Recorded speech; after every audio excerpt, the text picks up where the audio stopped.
muitas interpretações de Jesus, inclusive dentro das igrejas. Isso não é uma exclusividade de quem está fora, mas mesmo dentro das igrejas, há muitos, eu acho que Jesus é isso, ou eu acho que Jesus é aquilo. E aquele Jesus que pode dar todo tipo de riqueza e bens materiais, é um Jesus que nós vemos em muitas igrejas, o Jesus hedonista, que nos livra de todo sofrimento. Então, é aquele Jesus que nos livra de doença, de qualquer doença, de todas as doenças, de angústia, de sofrimento, de desilusão. É um Jesus que nós vemos em muitas igrejas, onde as pessoas não podem ter nenhum tipo de sofrimento. Nós temos o Jesus das minorias e das revoluções e tantas outras caricaturas de Jesus que nós vemos por aí, dentro das igrejas e fora. Mas a Bíblia nos diz que todos esses perfis não são condizentes com o que nós encontramos aqui. E isso é extremamente importante, pois a compreensão de quem nós temos sobre Jesus, quem nós achamos que Ele é, vai influenciar diretamente sobre como nós o seguimos, como nós, como discípulos dele, como nós vivemos e como nós agimos diante do nosso Senhor. E agora, para a sua vida, quem é Jesus para você? Você tem certeza de que a sua ideia de Jesus Cristo, está alinhado com a Bíblia? Entender o que Jesus requer de nós nos ajuda a entender quem Ele é. E esse texto nos apresenta algumas coisas que Jesus requer de nós e, consecutivamente, nos mostra um pouco de quem Ele é. Então, o primeiro ponto, irmãos, desse sermão é que Jesus está falando aos seus discípulos e Ele está requerendo algumas coisas dos seus discípulos. E o primeiro ponto é que os discípulos de Cristo devem estar dispostos a sofrer por Ele. Nós lemos nos primeiros versículos, no versículo 34, não penseis que vim trazer a paz, mas vim trazer a espada. E é estranho, né, nós ouvirmos isso, um Jesus da paz e do amor, falando que veio trazer espada, falando que veio trazer dificuldades, guerras, coisas assim. É até estranho nós ouvirmos isso e pensarmos sobre isso no Brasil. Nós estamos em um país livre, onde nós podemos carregar a nossa Bíblia embaixo do braço, a igreja está aberta, qualquer um pode entrar, nós podemos entrar aqui sem nenhum tipo de problema maior, diferente de outros países, como a China, por exemplo, onde as pessoas são lançadas em campos de concentração ou coisas piores, né? Então, a gente pensar sobre Jesus trazendo espada é um pouco estranho, né, na nossa mentalidade, pelo menos no senso comum. Mas talvez seja por causa de tanta liberdade que nós temos aqui que nós nos esquecemos disso, que Cristo Ele não prometeu paz aos seus discípulos. Em momento nenhum na Bíblia nós vemos Jesus falando que eles viveriam em paz, tranquilidade, fartura e nada disso. E quando a gente vê aqui falando sobre que Jesus veio trazer espada, é literalmente trazer dificuldades, sofrimentos, né? Então, Jesus não veio para esses homens prometendo um céu aqui na terra, como nós vemos muitas pessoas prometendo. E as demandas que Cristo exige de nós são extremamente radicais. E eu acredito que muitas vezes nós não entendemos muito bem isso. Mas você pode até perguntar, né, ou pensar consigo mesmo.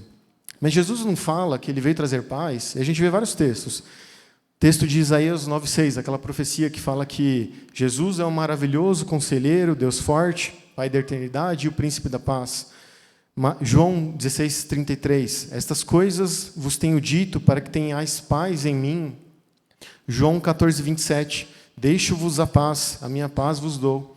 Como que a gente concilia isso? Jesus trazendo espada e Jesus trazendo paz. Então, Primeiramente, eu quero dizer qual é o tipo de paz que ele não quis dizer que está trazendo. E, definitivamente, não é aquela paz de extinguir o mal do mundo ou as dificuldades do mundo. Ele não veio aqui para dizer que não teríamos problemas, que o mundo seria o céu aqui, e ele veio só para pregar a paz e o amor, como muitos dizem. E não é isso que Jesus disse. Quando ele diz que ele veio trazer a paz, aí o que é realmente a paz que ele veio trazer? Em primeiro lugar, é a paz com Deus. Então, o crente, salvo por Deus, ele está em paz com Deus. Ele foi salvo. Ele não tem mais aquele escrito de dívida que estava no seu nome. Ele não é mais merecedor do inferno, porque agora ele tem paz com Deus. Seus pecados foram perdoados. Em segundo lugar, essa paz que Jesus realmente veio trazer é a tranquilidade vinda da confiança que nós temos em Cristo, que mesmo nos momentos difíceis, nós temos e devemos ter paz, no sentido de nós confiamos que Cristo está ao nosso lado, que Cristo é o nosso amigo, que Cristo é quem está trabalhando por nós até hoje, quem nos livra das nossas dificuldades e quem está conosco ao nosso lado. Em terceiro lugar, a paz que ele veio trazer é a paz do reino de Deus, a paz vindoura, aquela paz que nós viveremos na eternidade, a paz perfeita no céu, onde lá não haverá choro, lá não haverá mal, tristeza, pecado, e aí sim é uma paz perfeita. Então, essa é a paz que Cristo veio trazer, e também nós vimos qual é a paz que ele realmente definitivamente não veio trazer. E também, outra coisa importante a se definir é o que é a espada que Cristo veio trazer. Então, quer dizer que que Jesus veio montar um exército para pregar coercitivamente e converter pessoas à força bruta? Foi isso? Ele veio juntar um grupo de justiceiros para sair pregando a palavra? Com certeza não é isso. Essa espada que Jesus veio trazer, na verdade, não é nem a espada pelo qual os discípulos a utilizariam e feririam outros, mas é a espada pelo qual os discípulos seriam feridos. É a espada que, por servir a Cristo, essas pessoas sofreriam. E é uma espada tão cortante, tão terrível, que ela é capaz de cortar os laços mais próximos, como são os laços familiares, que nós vimos nesse texto. Os discípulos de Cristo, e tudo que eu estou falando sobre os discípulos era para os 12 apóstolos, para os outros discípulos e para nós hoje. O povo de Deus, como discípulo, ele deve estar disposto a enfrentar a hostilidade do mundo, inclusive da sua família, quando se acontecer. Quem aqui nunca passou por algum problema com um familiar próximo que não era crente, porque você crê em Cristo? Desavenças, discussões, familiares irmão que não fala mais com o irmão, porque um crê em Cristo, crê em Deus, outro não. Nós vemos isso muitas vezes, repetidamente. O versículo 21 desse mesmo capítulo diz o seguinte: um irmão entregará à morte outro irmão, e o pai ao filho. Filhos haverá que se levantarão contra os progenitores e os matarão. Nós temos relatos no Império Romano, onde a religião o Estado era declaradamente contra o cristianismo, e no livro dos Mártires nós temos relatos de filhos sendo entregues por seus pais, porque eles se tornaram cristãos e eles deveriam morrer. E marido sendo entregue por sua esposa, e diversos relatos do tipo. Então, na história nós vemos isso, e hoje em dia nós podemos pensar que é mais ameno, porque nós não vemos morte, né? Não tanta morte assim, mas ainda assim há essa desavença de, por Cristo, até os laços mais próximos muitas vezes são quebrados. E em nosso contexto nós vemos muitas famílias fragmentadas no nosso país, pessoas que não convivem mais umas com as outras, que vivem décadas sem se falarem. Em resumo, irmãos, o que devemos entender é que ser cristão pode lhe custar o relacionamento com as pessoas mais amadas, mais próximas. Sabe aquele Jesus que é pregado por muitos, que parece o guru da paz, do amor? Este não é o Jesus da Bíblia. Jesus não veio trazer paz neste momento, mas a espada, inclusive entre os da sua própria casa, para muitas pessoas. Você tem de estar disposto a sofrer por Jesus como um discípulo, inclusive sofrer dentro da sua própria casa, se assim for. E essa é uma demanda muito difícil, né? Eu acho que essa não é uma demanda fácil. Às vezes nós podemos pensar, em algum caso, um exemplo de alguém que você conhece, com atrito familiar, e não é uma demanda fácil.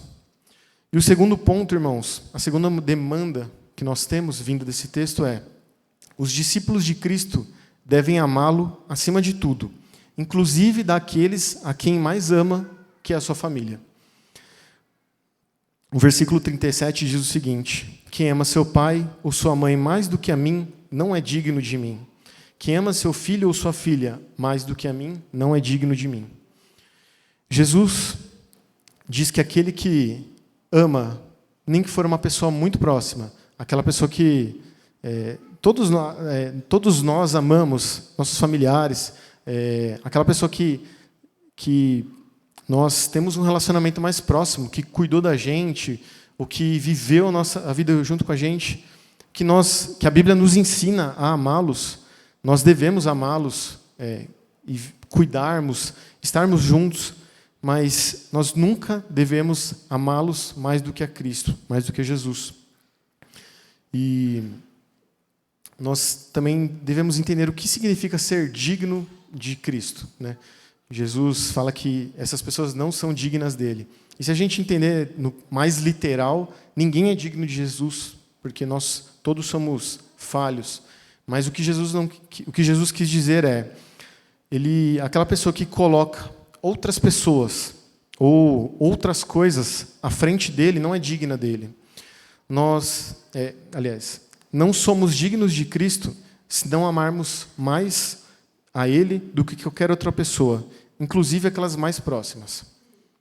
Isso não quer dizer que nós devemos abandonar nossos lares, nossas famílias, nós devemos nos abandonar de tudo para vivermos afastados, ou na igreja trabalhando dia após dia, o tempo todo. Não é isso que Jesus quer dizer. A questão é prioridades. Nós falamos isso hoje na escola dominical, né? Prioridades. Jesus é a nossa prioridade.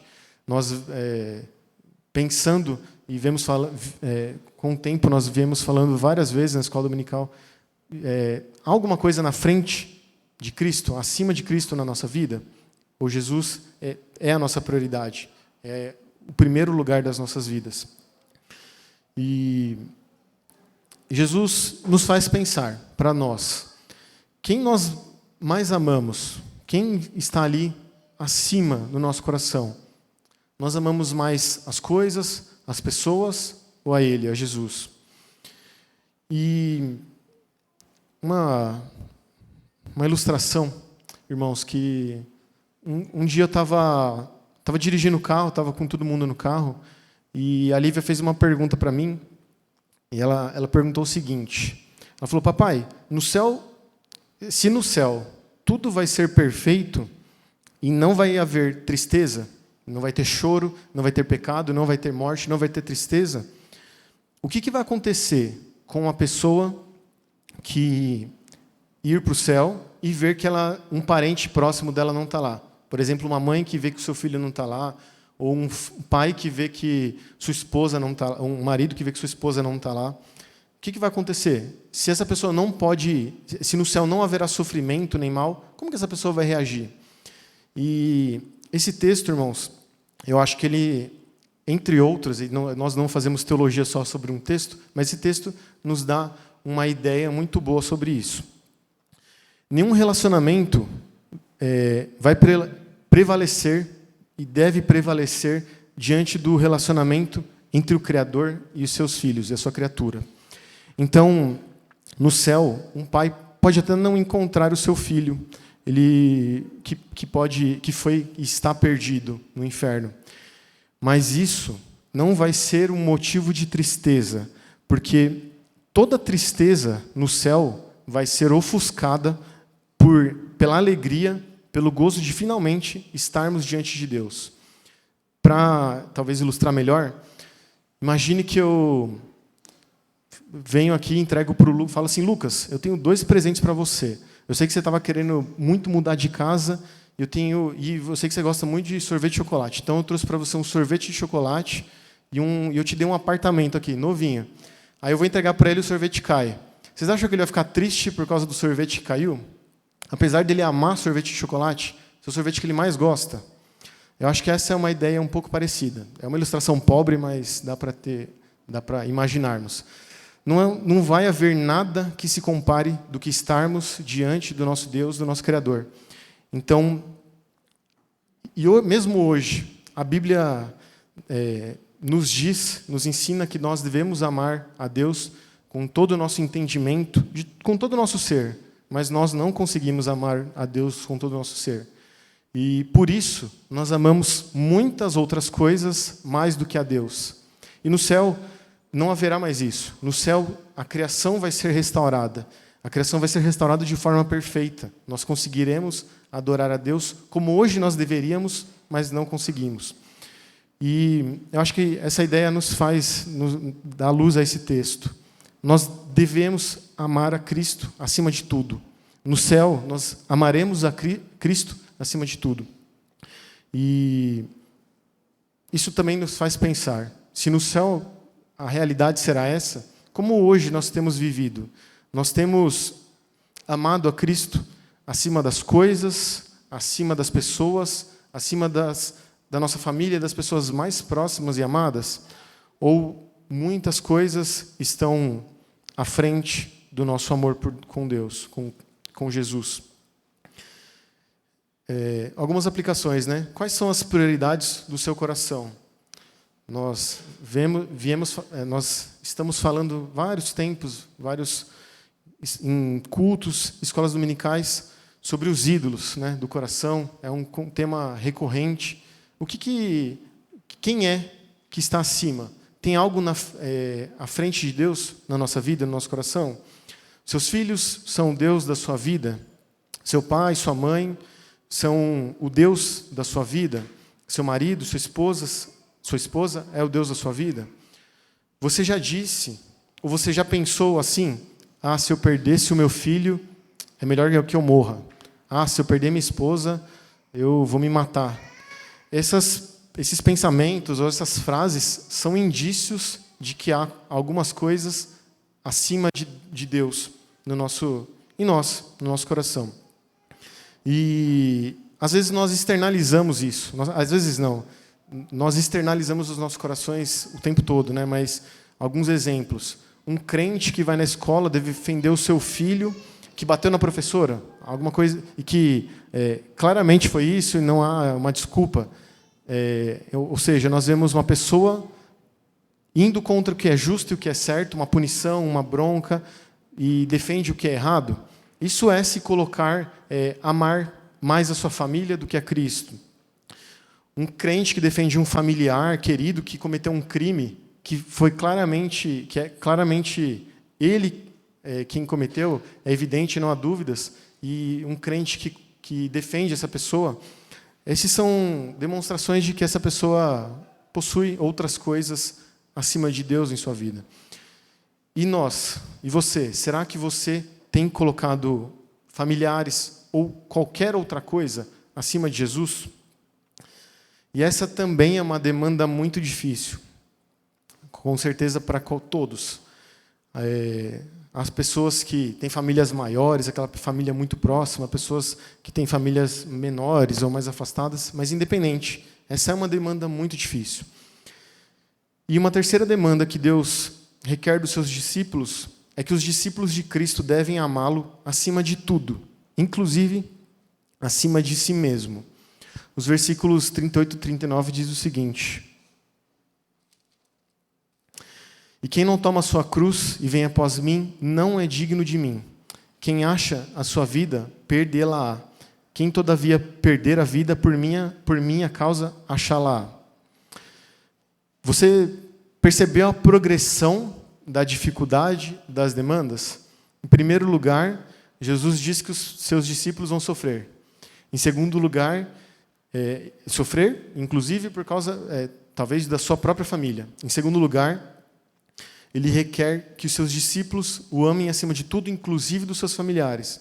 E, em terceiro lugar, ele quer que os seus discípulos o amem acima de tudo, e ele requer dedicação total aos seus discípulos acima de si mesmo, da sua própria vida. Jesus está ensinando que, se necessário, nós devemos perder a nossa vida por ele. Mas vai além disso. A cruz, irmãos, é um instrumento de morte. Às vezes a gente ouve assim: essa doença é a minha cruz. O meu chefe é a minha cruz.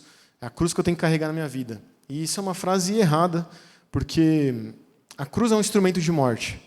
Essas coisas são problemas e dificuldades, mas não são cruz.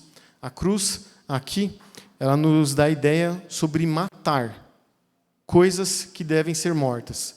Então, nós devemos matar nossos desejos, vontades, anseios, sonhos, quem nós somos, para que nós sejamos parecidos com Cristo e façamos a vontade dele. Se quem nós somos não é coerente com o Deus que nós servimos, nós devemos mortificar quem nós somos. Se os nossos desejos, as nossas vontades não são coerentes com o que Deus nos ensina, com o que Cristo nos ensina, nós devemos mortificar quem nós somos, o que nós queremos, nossas vontades, desejos. Mortificar a sua vontade, a você mesmo, isso é tomar a sua cruz. O texto fala sobre achar a vida e dá a ideia de buscar nesse mundo, achar a vida nesse mundo, com as coisas desse mundo, vencer nesse mundo. E nós vemos isso constantemente. Nós estamos na época do você pode, do você consegue, na época do coach, de tudo é possível para você, você só precisa se esforçar e você vai conseguir. Nada nem ninguém pode te impedir de nada. E essa é uma época que todos são vencedores e querem tudo e conquistar tudo, mas nesse texto nós estamos lendo e ouvindo sobre autossacrifício, sobre sacrificarmos quem nós somos para que nós sejamos como quem Cristo quer que nós sejamos. Aquela pessoa que vive para ser bem-sucedido nesse mundo está perdendo o que há de mais importante. E essa pessoa provavelmente está morta espiritualmente, porque viver para esse mundo não é o que Jesus quer de nós. Para as nossas vidas, irmãos, como você tem vivido? Sua carreira, dinheiro, coisas materiais, viagem, saúde, poder, status, alguma coisa desse mundo é o motivo principal da sua vida? Se for, pare e reflita, pois não é isso que Cristo quer de nós. Por outro lado, quem perde a vida por Cristo, esse achou a vida. Nós devemos nos lembrar que nós não somos desse mundo, nós somos peregrinos, vivendo em um mundo estranho a nós, e nós devemos buscar o que Deus quer de nós, o que o nosso reino requer de nós. Nós devemos viver não como pessoas desse mundo, mas como pessoas do reino de Deus. E diariamente nós devemos escolher viver para Cristo. Diariamente nós devemos escolher fazer a vontade dele e não a nossa vontade. E assim, no dia do juízo final, nós poderemos ouvir: muito bem, servo bom e fiel. Você foi fiel no pouco, e sobre o muito te colocarei.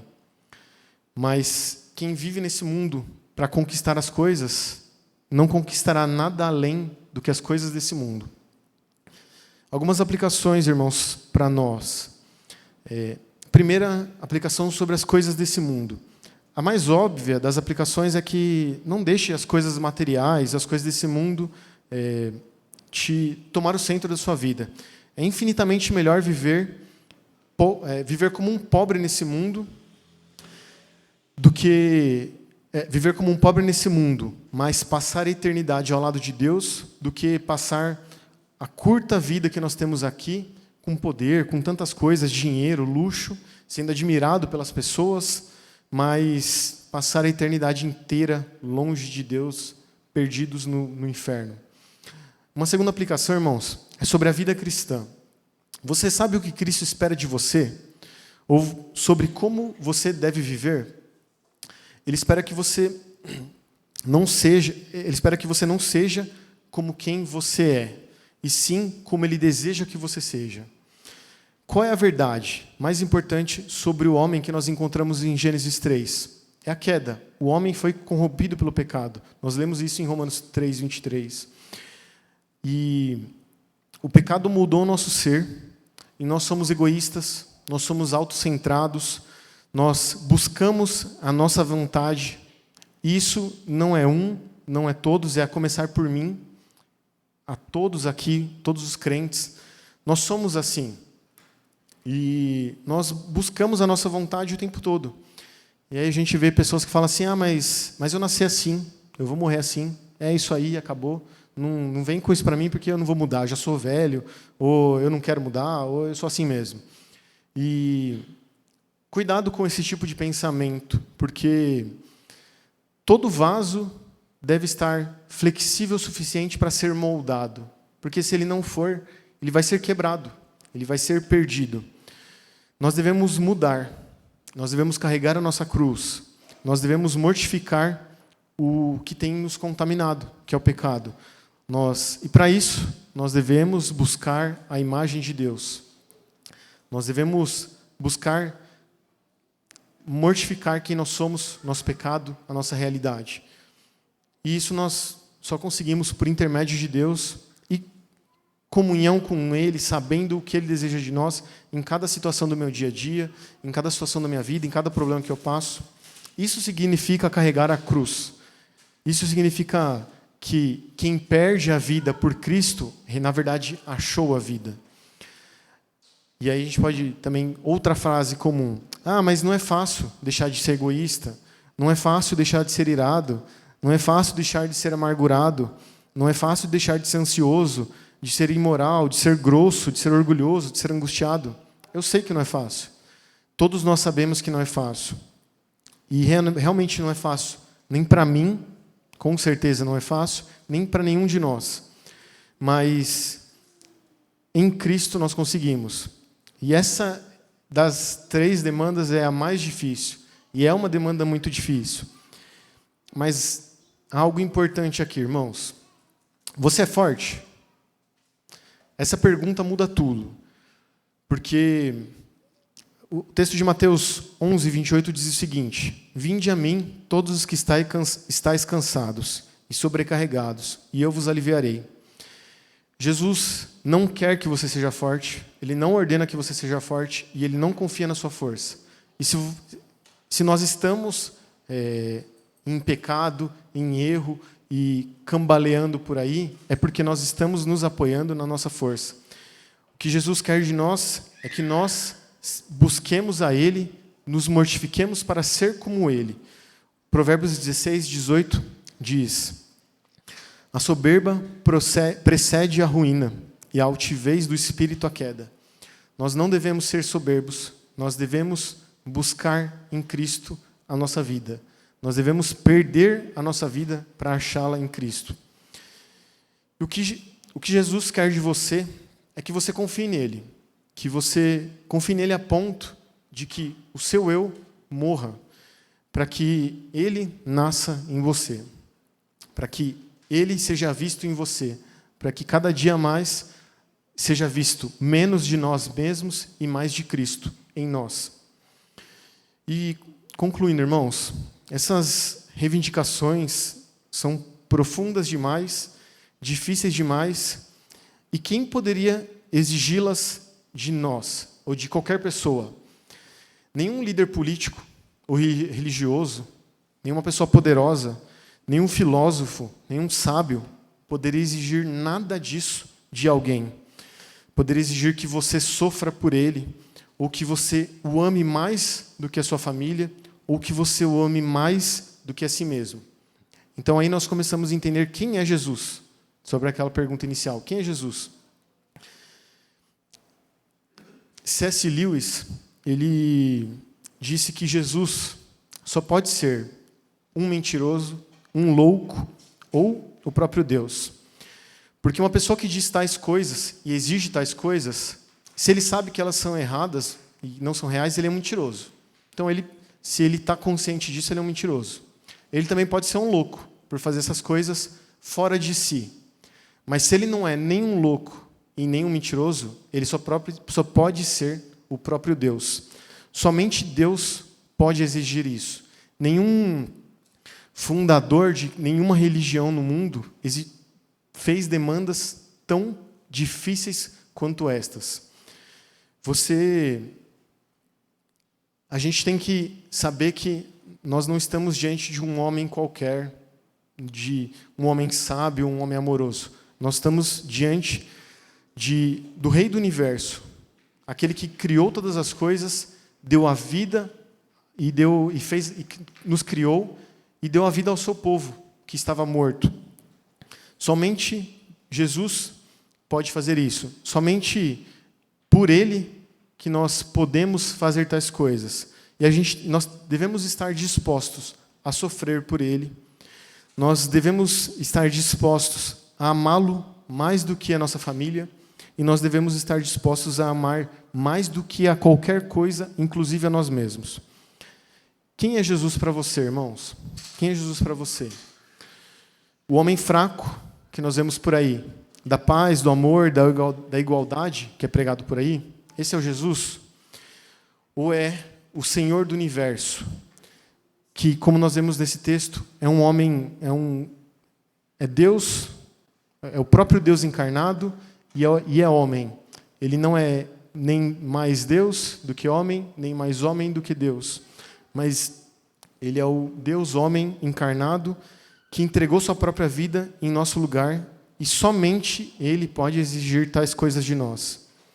E nós eu convido os irmãos a se perguntarem nessa semana, quem é Jesus para você? E diante da resposta, como nós temos vivido diante desse Jesus? Vamos orar, irmãos?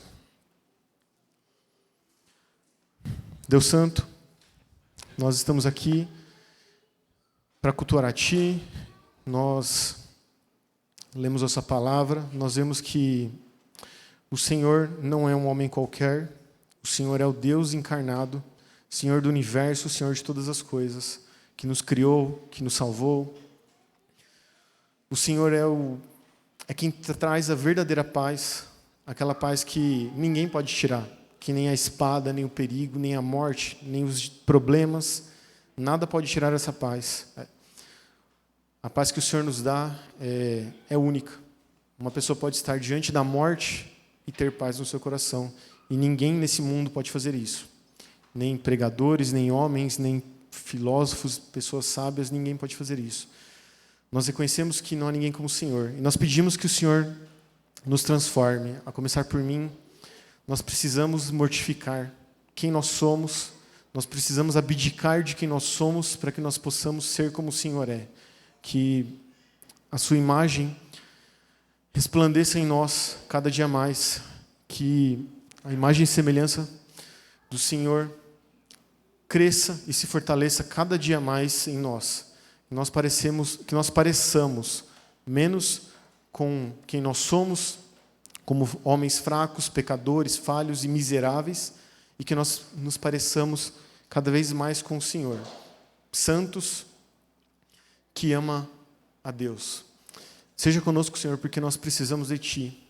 Longe de Ti, nós não conseguimos fazer, pelas nossas próprias forças, nós não conseguimos mortificar a nossa carne, nosso ego, o nosso egoísmo, a nossa personalidade autocentrada. Longe de Ti, nós não conseguimos fazer nada disso, mas nós nos entregamos a Ti, as nossas vidas estão nas Tuas mãos. Obrigado por tudo, Senhor. Em nome de Jesus, amém.